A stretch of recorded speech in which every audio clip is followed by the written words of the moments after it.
Bismillahirrahmanirrahim. Assalamualaikum warahmatullahi wabarakatuh.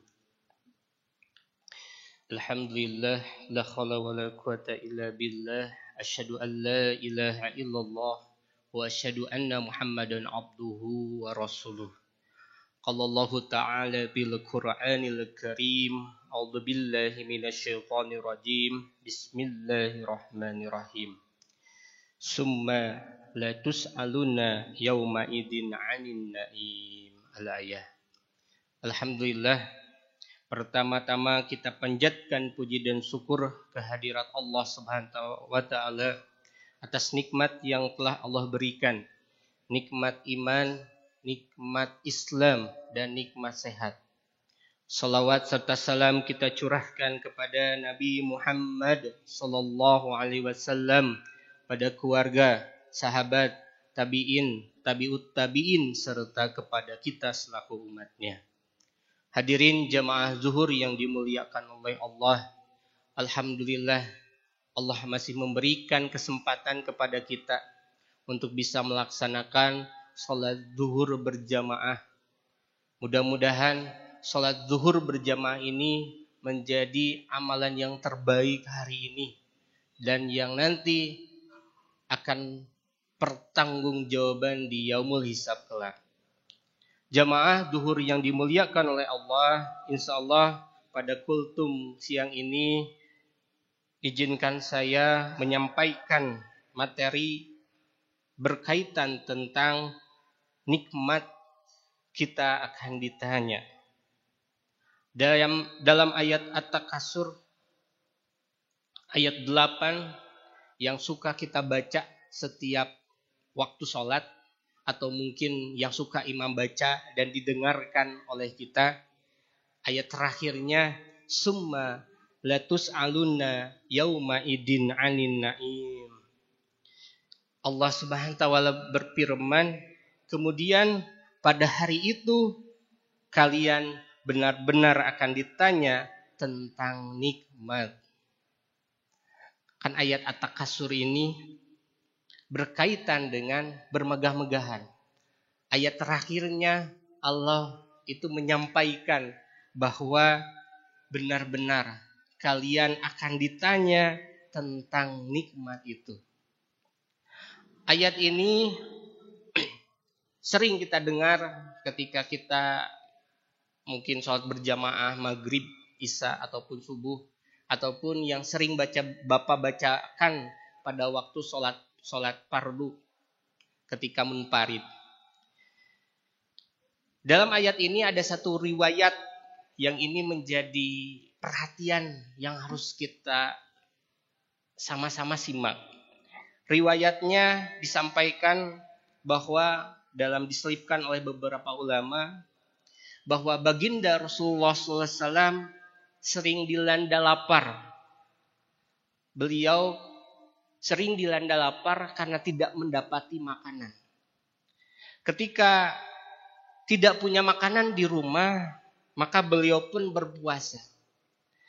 Beliau tidak sedih dan tidak galau atas musibah lapar yang beliau derita ini.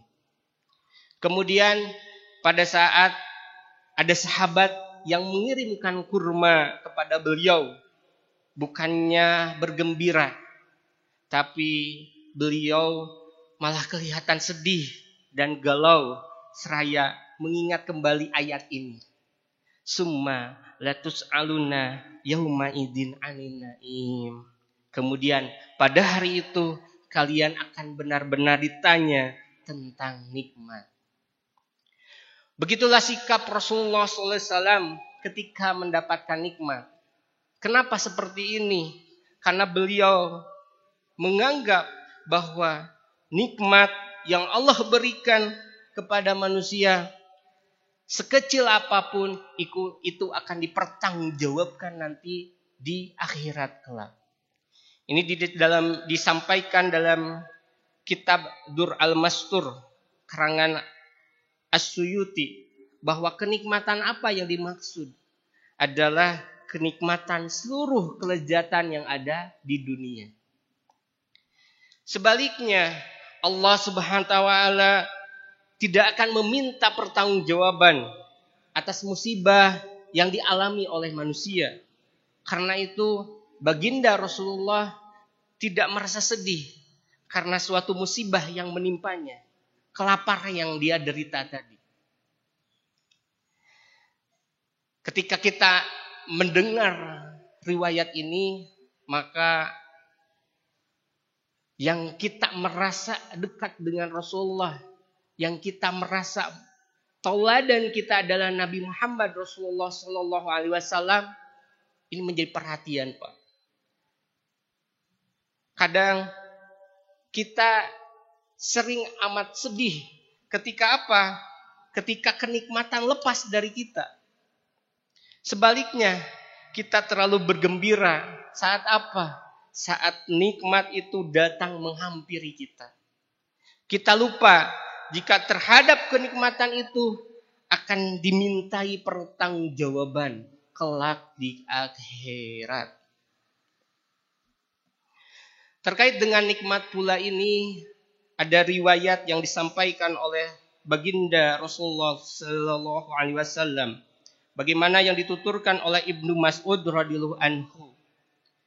Kaki anak Adam tidak akan pernah bergeser di hadapan Robnya pada hari kiamat sebelum ditanya tentang 5 perkara. Yakni umurnya bagaimana ia lalui, masa mudanya bagaimana ia habiskan, hartanya dari mana ia dapatkan, dan bagaimana ia belanjakan, serta tentang apa yang telah dia amalkan dari ilmu yang dia miliki. Ini yang disampaikan dalam hadis At-Tirmidzi. Dalam hadis lain dituturkan Ibnu Abbas disebutkan bahwa baginda Rasulullah Sallallahu Alaihi Wasallam pun pernah bersabda, ada 2 nikmat yang sering dilupakan oleh kebanyakan manusia, yaitu nikmat sehat dan waktu yang luang. Hadis yang disampaikan oleh Bukhari. Maka jamaah duhur yang dimuliakan oleh Allah, sesungguhnya terkait dengan kesehatan dan waktu luang, kita pun akan dimintai pertanggungjawaban. Sejauh mana waktu luang yang kita gunakan, kesehatan yang kita gunakan, ini digunakan untuk apa? Apakah digunakan untuk perkara-perkara yang baik, atau digunakan menggunakan perkara-perkara yang buruk, ataupun perkara-perkara yang taat, ataupun perkara-perkara yang maksiat. Tidak hanya berkaitan dengan nikmat luang dan nikmat waktu saja. Rasulullah menyampaikan berkaitan dengan nikmat harta. Harta yang banyak sejauh mana pertanggungjawabannya, ataupun harta yang sedikit digunakan untuk apa? Semua akan dipertanggungjawabkan nanti di yaumul hisab. Itulah mengapa baginda Rasulullah SAW bersabda kepada Abdurrahman bin Auf. Beliau adalah seorang sahabat yang kaya raya. Ini disampaikan oleh Ummul Mukminin Aisyah radhiyallahu anha. Kelak di akhirat Abdurrahman bin Auf akan masuk surga dalam keadaan merangkak karena hartanya yang banyak akan merepotkan penghisapannya di hadapan Allah Subhanahu wa taala. Ini hadis riwayat Ahmad dan At-Tabrani. Ketika Abdurrahman bin Auf mendengarkan apa yang disampaikan Rasulullah tadi, beliau pun menyedekahkan seluruh hartanya, termasuk emas, perak yang diangkut dengan 700 ekor unta, berikut dengan suruh untanya itu. Padahal hartanya itu baru saja ia dapatkan, baru tiba di Madinah sebagai hasil sekian lama ia berbisnis di Syam. Kenapa Abdurrahman bin Auf melakukan hal seperti itu?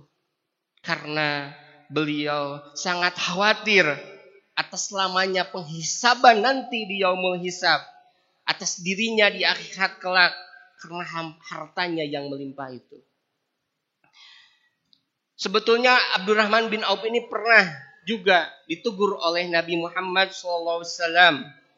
Wahai Ibnu Auf, sungguh kamu termasuk kaum orang kaya raya dan kamu akan masuk surga dengan merangkak.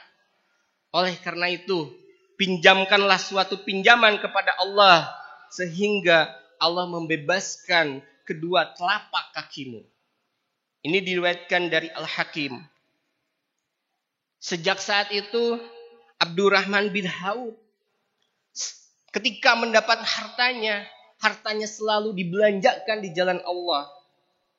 Melipat gandakan semua apa yang berkaitan dengan sedekah.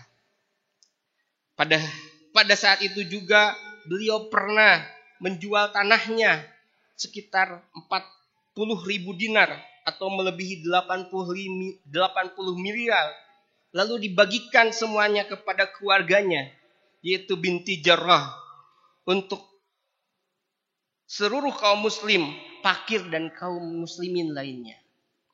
Ini yang dilakukan oleh Abdurrahman bin Auf ketika ditegur oleh Rasulullah berkaitan dengan hartanya, bahwa ketika dia akan masuk surga dalam keadaan merangkak.